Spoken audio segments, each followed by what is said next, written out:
es fundamental incorporarlo en una educación de los derechos humanos. Cuando hablamos de educación en derechos humanos, hablamos de una educación sobre los derechos humanos, ¿cierto? En una educación para los derechos humanos y en una educación de los derechos humanos. Y así como los derechos ciudadanos son un elemento fundamental en el contenido de cómo entender, ¿cierto? Cómo entender la ciudadanía. Y así como desde el ámbito escolar, el estudiante se va, ¿cierto?, permeabilizando respecto a cómo ejercer sus derechos, ¿cierto?, a cómo exigir sus derechos, también temas importantes de cómo hacerse cargo de esos derechos, y también cuando hablamos de derechos también hablamos de deberes.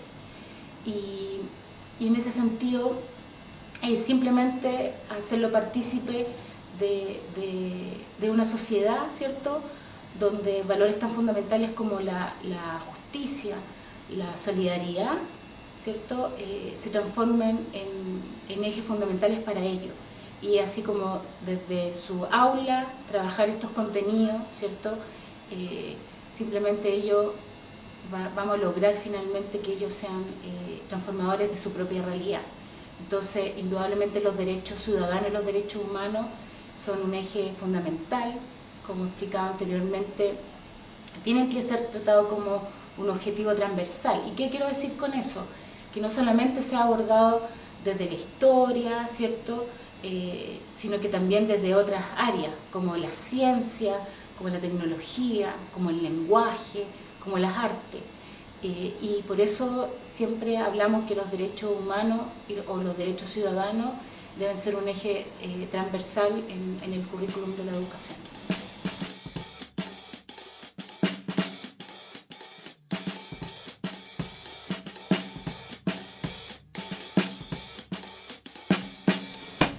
A ver, indudablemente los derechos humanos nacen con la historia, ¿cierto? Y en ese sentido ocurren procesos muy interesantes con los derechos humanos y la historia.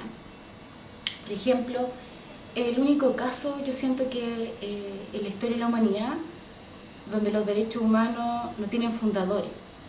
No hay una élite, no hay una vanguardia que la promovió, ¿cierto?, que se pronunció al respecto. Y eso es súper interesante.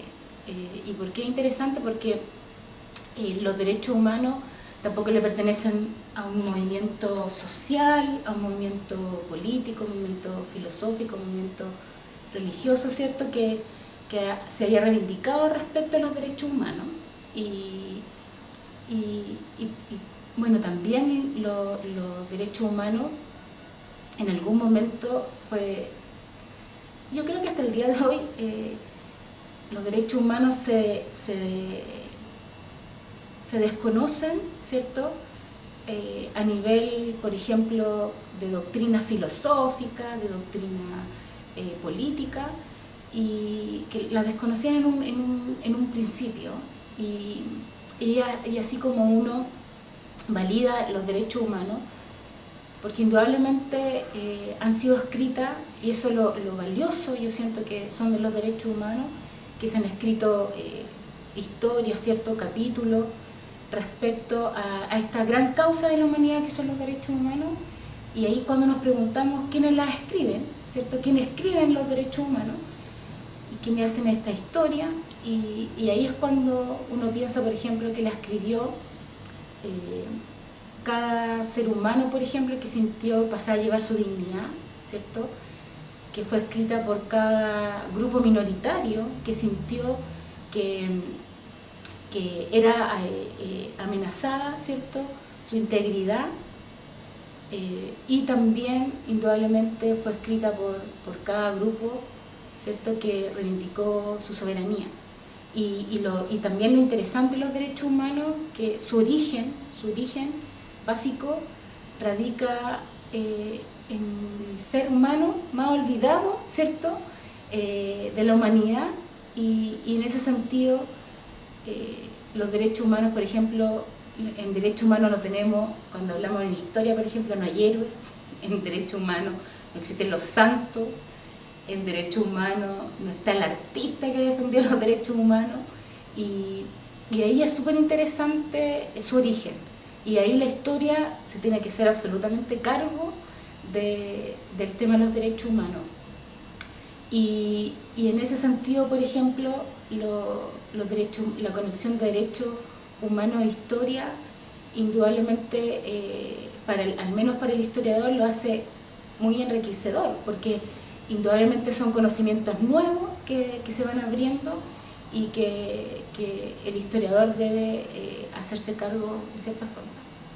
Respecto a cómo trabajar los derechos humanos en historia, primero, hay en derechos humanos, en teoría de los derechos humanos, hay una manera de clasificar los derechos humanos bastante interesante, que tiene que ver con un recorrido histórico, que se construyó a base de un recorrido histórico, y eso es las generaciones de los derechos humanos.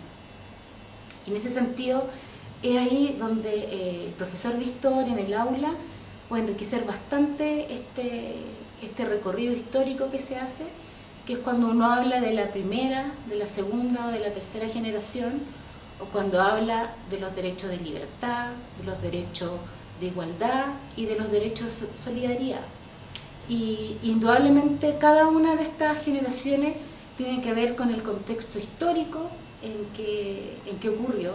Por ejemplo, cuando hablamos de la primera generación, es decir, los derechos de libertad, estamos hablando de los derechos políticos y los derechos civiles que fueron ganando terreno, ¿cierto? Las primeras constituciones de los países, las constituciones emblemáticas, que muchos países en el mundo sacaron su ejemplo, como la constitución, ¿cierto?, de lo que dio paso a lo que, digamos, posterior a la Revolución Francesa, la constitución de los derechos, ¿cierto?, del hombre y del ciudadano.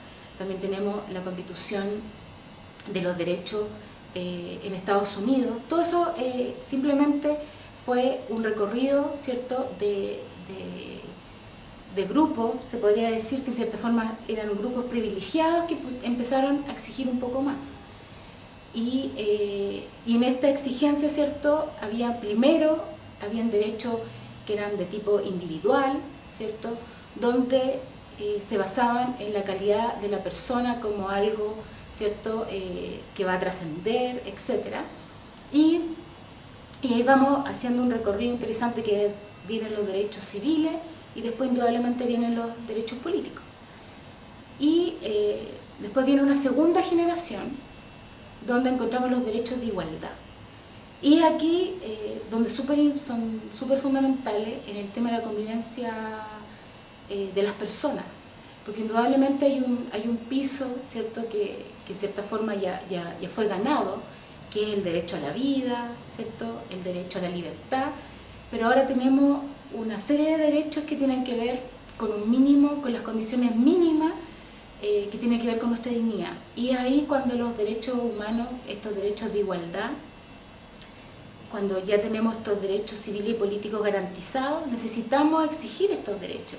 Y ahí obviamente habla de países, ¿cierto?, donde tenemos garantizado derecho a votar, por ejemplo, pero no tenemos garantizado el derecho a la educación, no tenemos garantizado el derecho a la salud, ¿cierto? No tenemos garantizado el derecho al trabajo. Y en esta segunda generación nos encontramos en la mayoría de los países. Por desgracia, nuestras constituciones no tenemos garantizados esos derechos. Y es ahí donde en el aula uno indudablemente puede trabajar muy bien esos contenidos. Y finalmente tenemos una tercera generación, que son los derechos de solidaridad, que indudablemente tienen que ver con dos cosas. Tienen que ver con temas más de globalización, tienen que ver con temas como el medio ambiente, la paz, etc., pero también tienen que ver con derechos personalísimos, derechos de grupos, ¿cierto?, grupos vulnerables. Ahí, por ejemplo, tenemos el derecho de la mujer, el derecho de los pueblos indígenas, ¿cierto?, el derecho de los migrantes, etc. Entonces, es así como trabajar estos tres derechos, estas tres generaciones de derechos en el aula, abre una ventana y un mundo muy enriquecedor. Pero también cuando nos hacemos la pregunta ¿cómo trabajar los derechos humanos desde la historia? En cualquier ámbito de los derechos humanos es fundamental, y con esto me gustaría como cerrar, es fundamental trabajar el tema de la pedagogía de la memoria. En historia, trabajar la pedagogía de la memoria muchas veces se transforma en trabajar la pedagogía del horror.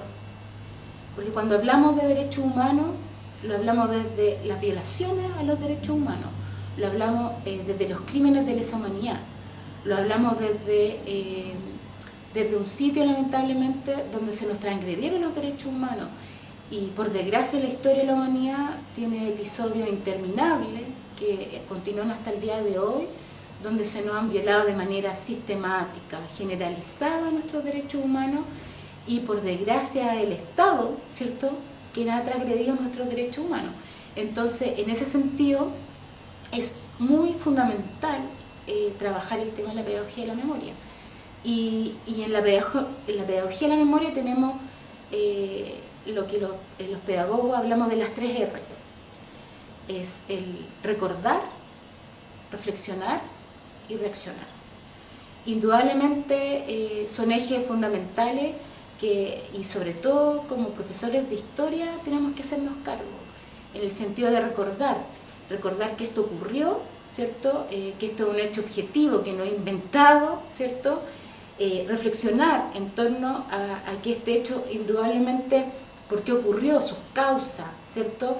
Que hizo que llegáramos a una forma indudablemente que se nos atentaran nuestros derechos más fundamentales. Y finalmente reaccionar es un poco que no quede simplemente esta pedagogía en la pedagogía del horror, en la pedagogía, ¿cierto?, que nos paraliza, que nos dice, pero ¿qué vamos a hacer ante tanto horror? Sino que finalmente esta pedagogía de la memoria, y ahí tiene que ver mucho con los derechos ciudadanos, tiene que ver con reaccionar, con finalmente hacernos cargo de esta historia, ¿cierto?, hacernos cargo de estos derechos humanos y que finalmente se transformen en derechos ciudadanos.